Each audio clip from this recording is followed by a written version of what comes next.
Let's go. I wake up to it. Olá para vocês, sejam muito bem-vindos aqui a mais um episódio do nosso podcast, do nosso Profissão Mundo. Meu nome é Renato Lopes e a gente conversa aqui diariamente com profissionais brasileiros, portugueses, angolanos, trabalhando pelo mundo, nas mais diversas áreas, pessoal, vendas, marketing, tecnologia, desenvolvimento pessoal, todo dia um convidado especial. A ideia é que eu possa aprender aqui com essa experiência e espero compartilhando, esteja ajudando vocês que acompanham aqui o nosso bate-papo também. E hoje a gente tem o prazer de receber aqui, primeira vez que eu vou conversar com o Xará aqui no podcast, a gente tem a honra de receber Renato, referência em negociação estratégica, criador de alguns métodos, autor. Olha, eu nem vou listar os livros aqui que o Renato já publicou, vou deixar inclusive o site do Renato aqui para vocês acompanharem algumas das publicações. Com mais de 30 anos de experiência, ele já treinou mais de 20 mil executivos de empresas, grandes empresas como Itaú, Ambev, Nestlé, dando alcançar alta performance em momentos de crise e incerteza. Além de professor, como disse também, ele é autor de livros que transformam a maneira como lidando com negociação. E hoje o bate-papo de hoje é sobre prosperidade. Renato, prazer. Obrigado pelo espaço. Prazer, Xará. Só não é japonês, né?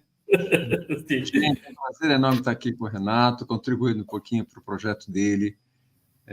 Eu sou um dos grandes legados que eu tenho, propósito que eu tenho, também é ajudar as pessoas a crescer, né?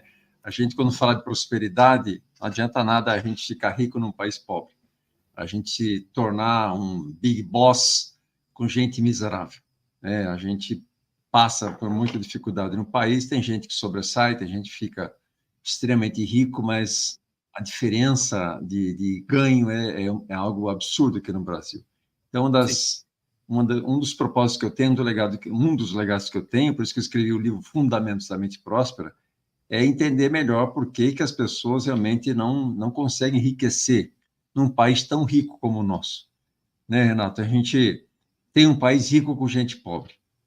O Japão Sim. É um país pobre com gente rica. É um país que é uma linguicinha do tamanho do estado de Minas Gerais e é uma potência mundial. Estoura uma bomba atômica lá, um monte de gente morre, país destroçado, e de repente sai das cinzas um país fora do comum. E aqui a gente ainda não tem terremoto, ainda não tem maremoto, está havendo muita seca, o planeta está virando ponta cabeça. Mas, com certeza, as crises climáticas vão surgir, mas aqui ainda a gente está um pouquinho mais preservado, né, que em vários lugares no mundo aí. Então, a gente tem um país rico, a gente tem uma reserva aqui ainda com muito incêndio, com muita dificuldade ainda de sobreviver no agronegócio, mas a gente tem um país rico ainda. Só precisa de gente rica agora. Esse é o meu grande propósito. Olha, que bom ver esse seu recado inicial. Eu até vou perguntar ainda mais a fundo sobre isso, do decorrer da nossa conversa. Inclusive, eu adotei o seu propósito de uma entrevista que eu vi. Mas que bom ter esse recado, essa mensagem, né? Que a gente está passando por um momento aí do Brasil, que as pessoas não estão acreditando mais que a gente... Porque essa mensagem que o Brasil é o país do futuro, a gente já escuta há muito tempo, né? Escuta há muito tempo, a gente fala assim, só não sabe a agentinha que está lá, não os políticos que estão nesse país aí, né? Mas, cara, eu falo assim, acabamos de sair de uma eleição de prefeitura, de vereadores, e assim, um nível de 20% de pessoas que não vão para votar, realmente um número muito grande, né? 20%. É um número, realmente, tem gente que fala assim, não adianta nada eu votar, que tudo não vai mudar, realmente, se não começar a fazer alguma ação, com certeza o país não vai se modificar mesmo. Então, a gente tem que ter um pouco mais de ação política, né? Mesmo que você não goste do candidato, um deles vai assumir. Se um deles vai assumir, mesmo, você tem que ter alguma ação para isso, né? Então, 20% é número muito pior alto. É que, assim, são 20% que não foram nem votar, né? E o percentual que foi votar só por votar. Pois é. A quantidade, se eu contar para você algumas das histórias que eu escutei de algumas pessoas que disseram, não lembrava de nenhum número, votei qualquer coisa na urna. Nossa. Tem muita gente que votou assim, tá? Então, esse número aí é mais triste. Mas aí, Renato, eu sou professor e eu sinto dó do professor que está no ensino básico, primário, né, que está lá ralando. Às vezes tem professor que eu vejo fazendo milagre lá, com pouco que ganha, para fazer o país ficar um país diferente. Mas é difícil, né? Quando você vê gente que está se dedicando a educar crianças com recurso escasso, né? Criança que atravessa aí 15 quilômetros andando para assistir uma aulinha, cara, dá dó. Sim. Então, é isso. O país que não tem educação, com certeza o país sempre será pobre, do jeito que nós somos hoje aqui, né? E aí o reflexo está na eleição, o cara não sabe nem com quem votar, não sabe nem o que é o vereador, nem o que é o prefeito, nem o que é um deputado, nada. Então, realmente fica difícil a gente fazer uma mudança quando não tem a base chamada educação, né? Por isso que eu gosto de dar aula, né, Renato? Eu sou um professor, na verdade, assim, eu falo que eu sou um professor, mas não sou professor catedrático, acadêmico, né? Eu venho de uma área muito nervosa, que é mercado financeiro, trabalhei em banco há muito tempo, e lá eu aprendi a ganhar dinheiro para o banqueiro. Pouco dinheiro para mim, mas muito dinheiro para o banqueiro. E aí, quando eu comecei a perceber que é possível a gente gerar riqueza através de uma competência chamada negociação, eu fui estudar isso profundamente. Então, esse é o meu norte de trabalho, que é trabalho de negociação. Tem muita gente, Renato, que não entende direito o que é isso aí, né? Parece que a negociação é a arte de vender, a arte de comprar, também tem isso. Mas o mundo está em guerra, não está, Renato? Sim. O mundo está em guerra aí, cara. E aí, se está em guerra, é porque não tem acordo. E quando não tem acordo, não tem negociação. Então, é uma competência, Renato, que ela é imprescindível para a gente sobreviver hoje. No mundo que a gente vive, no mundo de crise, no mundo de dificuldade, no mundo onde as gerações estão mudando absurdamente de valores, realmente a gente convive com... Eu tenho 66 anos de idade, né? Não parece que eu tenho, é claro que todo mundo fala que não parece que eu tenho, né?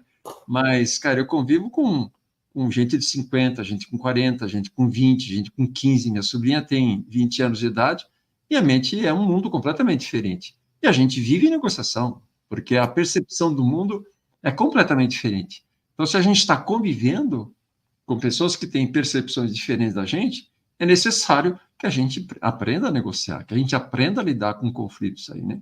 Mas tem gente que não dá importância para isso não, Renato. Eu acho que um dos grandes desafios, assim, ao mesmo tempo que a gente, assim, confio também todo o elogio que o Renato fez para a nossa educação, sim, os professores, mas eu também tenho a impressão de que tudo que a gente aprende na escola, por exemplo, eu nunca escutei falar de negociação no meu período escolar no Brasil. E eu tenho a nítida sensação que boa parte do que a gente aprende na escola, quando a gente chega assim no dia a dia, na vida, no trabalho, parece que a gente não utiliza aquilo, ou a gente não aprendeu a utilizar aquilo de forma adequada, ou a gente não aprendeu o necessário, né? Na verdade, acho que o conceito está inadequado, né? Parece assim, aí você vê político negociando, mas eu não quero fazer isso aí, né? Aquilo não é bem uma negociação, toma lá da cá, na verdade é um processo de negociação, mas sempre corrompido, tem corruptor, né? E quem é corrompido. Então, a gente começa a ter uma ojeriza, um nojo dessa palavra negociação, que parece que isso é algo que não é ético, né? Pô, aquele cara é negociador, parece que ele é manipulador, parece que ele vai dar um truque em você, que vai aplicar algum golpe em você. Falei, porra. Então, a gente tem um conceito muito errado sobre isso aí. Agora, com certeza, quem conhece bem essa ferramenta aí pode fazer estrago nas pessoas. Renato, a gente está aqui na rede social, né? Então, a gente está cansado de ver gente caindo em golpe, né? Muito, infelizmente. Então, quando você não entende a negociação, você cai em golpe sem você perceber. Por exemplo, o que é um influenciador? Influenciador é aquele que manipula você. Então, quem segue um influenciador é influenciado. Se é influenciado, com certeza vai seguir aquele que ele está dizendo que é para fazer, ou para comprar.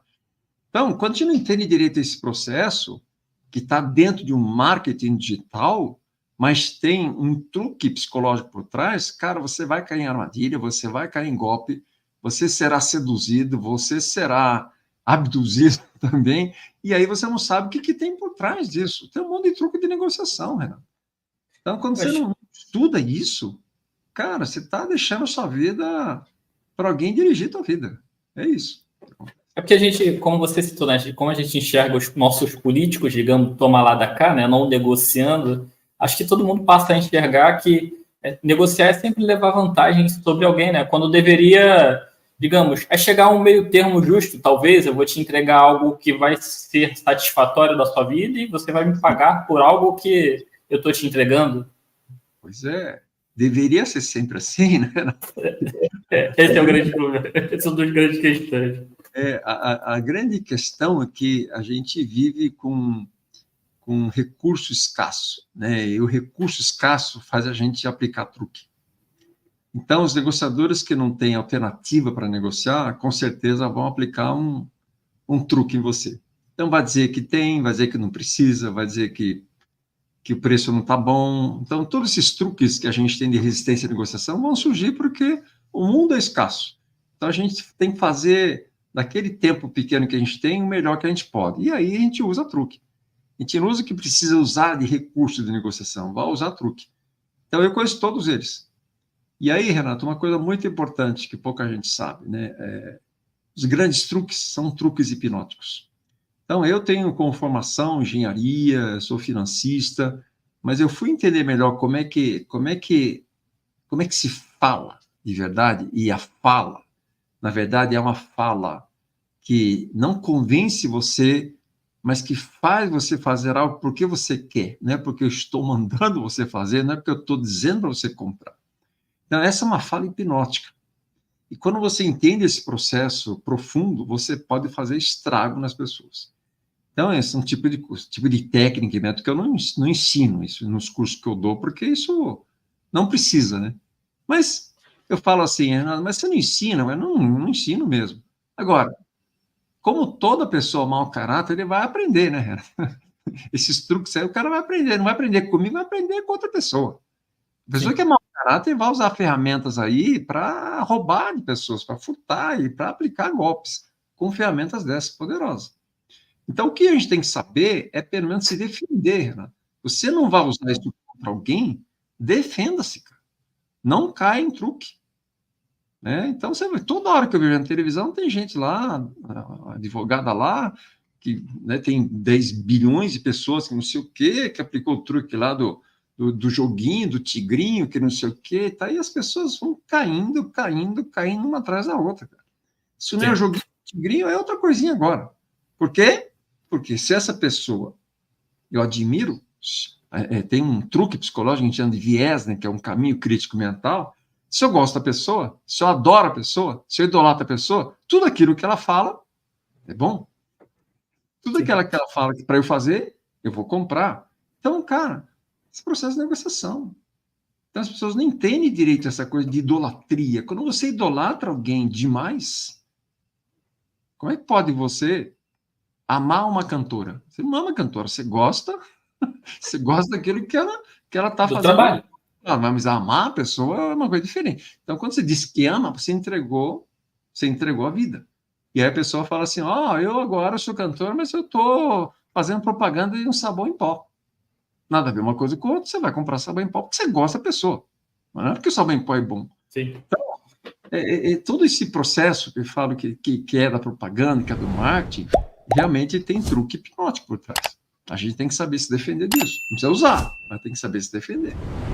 Pior que não só cai na outra pessoa ao ponto de dizer que ama esse influenciador, mas diminui o tanto símbolo da palavra para alguém da sua família, né?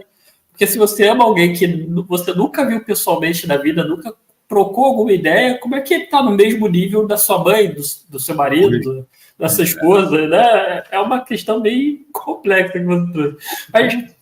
Mas vou trazer aqui um tópico da prosperidade, senão a gente vai conversar bastante aqui. Olha, até foi bom aqui. Eu sempre faço um pequeno documentário no começo, né? O Renato até já compartilhou um pouquinho dele. Então, eu quero trazer 2 recados aqui para quem estiver assistindo. O primeiro, comenta e deixa aí sua pergunta, seu ponto de vista sobre tudo que o Renato trouxer aqui para a gente, tá, pessoal? Mesmo que você esteja assistindo aí gravado aí de madrugada, garanto você que compartilhe todos os comentários com os nossos convidados. E quero só pedir uma ajuda para vocês, assim, que acompanha aqui o nosso podcast há muito tempo, sabe que quando eu comecei o podcast, eu estava num momento estagnado ali da carreira e da vida, e eu pensei como eu posso ter a chance de conversar com pessoas que eu admiro o trabalho, que eu acho que eu posso aprender, como eu estou tendo a chance aqui com o Renato hoje, mas não tinha financeiramente como investir muito. Eu pensei, eu sei criar conteúdo, vou fazer um podcast, já são mais de 300 episódios ao vivo aqui com pessoas diferentes, que eu tive a chance especial de aprender todo dia. E eu estou surpreso que nosso podcast aqui está concorrendo ao melhor podcast do Brasil na categoria de empreendedorismo. não era nenhum objetivo, o objetivo é aprender, mas já que estamos aí, inclusive avançamos aqui para a segunda fase, eu estou deixando aqui na descrição, quem puder apoiar votando na gente. Se nessa segunda fase, na fase final, a gente ficar ali entre os 3 primeiros, eu já estou bem feliz, tá, pessoal? Aqui na descrição. Ótimo.